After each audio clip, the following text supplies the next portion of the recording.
Lettre à Paul Démeny, comprenant les poètes de 7 ans, les pauvres à l'église et le cœur du pitre. Charleville, 10 juin 1871. À Monsieur Paul Démeny. Les poètes de 7 ans. Et la mère, fermant le livre du devoir, s'en allait satisfaire et très fière sans voir, dans les yeux bleus et sous le front plein d'éminence, l'âme de son enfant livrée aux répugnances. Tout le jour il suait d'obéissance, très intelligent, pourtant d'éthique noire, quelques traits semblaient prouver en lui d'âcres hypocrisies. Dans l'ombre des couloirs aux tentures moisies, en passant il tirait la langue, les 2 poings à l'aine, et dans ses yeux fermés voyait des points.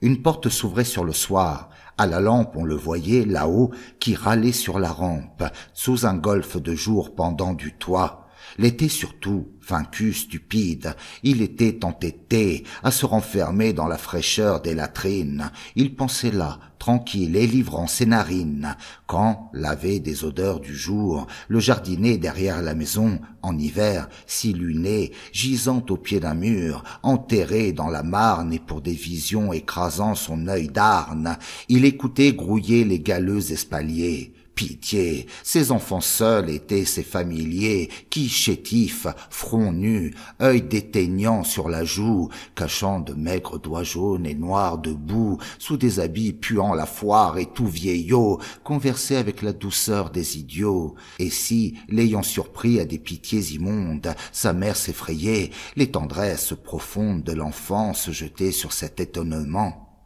C'était bon, elle avait le bleu regard qui ment. À 7 ans, il faisait des romans sur la vie du grand désert, où lui la liberté ravit, forêt, soleil, rive, savane. Il s'aidait de journaux illustrés où, rouge, il regardait des Espagnols rire et des Italiennes. Quand venait, l'œil brun, folle, en robe d'indienne, 8 ans, la fille des ouvriers d'à côté, la petite brutale et qu'elle avait sautée, dans un coin, sur son dos, en secouant ses tresses, et qu'il était sous elle, il lui mordait les fesses, car elle ne portait jamais de pantalon, et, par elle meurtri des poings et des talons, remportait les saveurs de sa peau dans sa chambre. Il craignait les blafards dimanches de décembre, où, pommadé sur un guéridon d'acajou, il lisait une Bible à la tranche vert chou. Des rêves l'oppressaient chaque nuit dans l'alcôve.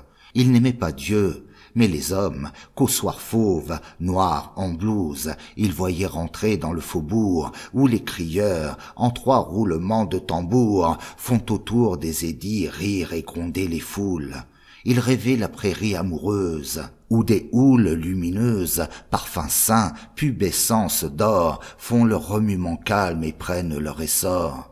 Et comme il savourait surtout les sombres choses, quand, dans la chambre nue aux persiennes closes, haute et bleue, âcrement prise d'humidité, il lisait son roman sans cesse médité, plein de lourds ciels au creux et de forêts noyées, de fleurs de chair au bois sidéral déployé, vertige, écroulement, déroutes et pitié, tandis que se faisait la rumeur du quartier en bas, seul et couché sur des pièces de toile écrues et pressentant violemment la voile.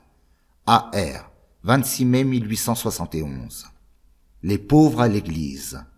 Parqués entre les bancs de chêne, au coin d'église qu'attiédit puamment leur souffle, tous leurs yeux vers le cœur ruisselant d'Ori, et la maîtrise au vin gueulant les cantiques pieux, comme un parfum de pain humant l'odeur de cire, heureux, humiliés comme des chiens battus, les pauvres au bon Dieu, le patron et le sire, tendent leurs orimus risibles et têtus. Aux femmes, c'est bien bon de faire des bancs lisses, après les 6 jours noirs où Dieu les fait souffrir. Elles bercent, tordues dans d'étranges pelisses, des espèces d'enfants qui pleurent à mourir. Leurs seins crasseux dehors, ces mangeuses de soupe, une prière aux yeux et ne priant jamais, regardent parader mauvaisement un groupe de gamines avec leurs chapeaux déformés. Dehors, le froid, la faim, l'homme en ribote, c'est bon. Encore une heure, après les mots sans nom. Cependant, alentour, Jean nazi chuchote, une collection de vieilles affanons.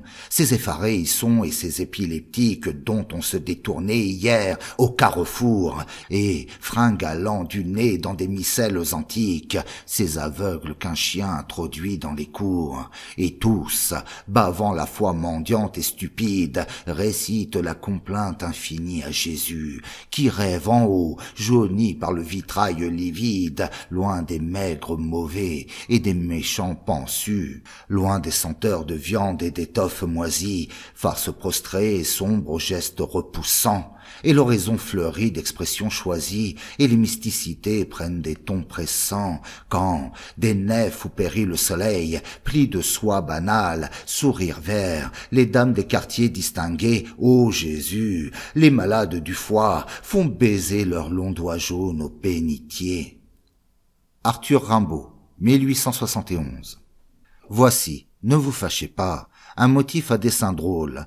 C'est une antithèse aux douces vignettes pérennelles, où batifolent les cupidons, où s'essorent les cœurs panachés de flammes, fleurs vertes, oiseaux mouillés, promontoires de leucade, etc. Ces triolets, eux aussi, du reste, iront, ou les vignettes pérennelles, ou les doux vers. Voici, ne vous fâchez pas. Le cœur du pitre. Mon triste cœur bave à la poupe. Mon cœur est plein de caporal. Ils y lancent des jets de soupe, mon triste cœur bave à la poupe, sous les colibés de la troupe qui pousse un rire général. Mon triste cœur bave à la poupe, mon cœur est plein de caporal.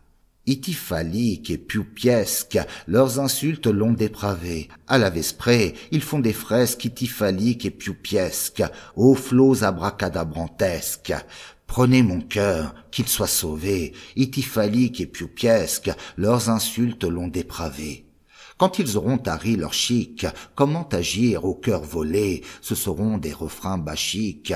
Quand ils auront tari leur chic, j'aurai des sursauts stomachiques, si mon cœur triste est ravalé. Quand ils auront tari leur chic, comment agir au cœur volé. A.R. Juin 1871. Voilà ce que je fais. J'ai 3 prières à vous adresser. Brûlez, je le veux, et je crois que vous respecterez ma volonté comme celle d'un mort. Brûlez tous les vers que je fus assez sot pour vous donner lors de mon séjour à Douai. Ayez la bonté de m'envoyer, s'il vous est possible, et s'il vous plaît, un exemplaire de vos glaneuses, que je voudrais relire et qu'il m'est impossible d'acheter, ma mère ne m'ayant gratifié d'aucun rond de bronze depuis 6 mois. Pitié! Enfin, veuillez bien me répondre, quoi que ce soit, pour cet envoi et pour le précédent. Je vous souhaite un bon jour, ce qui est bien bon. Écrivez à Monsieur Desverrières, 95, sous les allées, pour Arthur Rimbaud.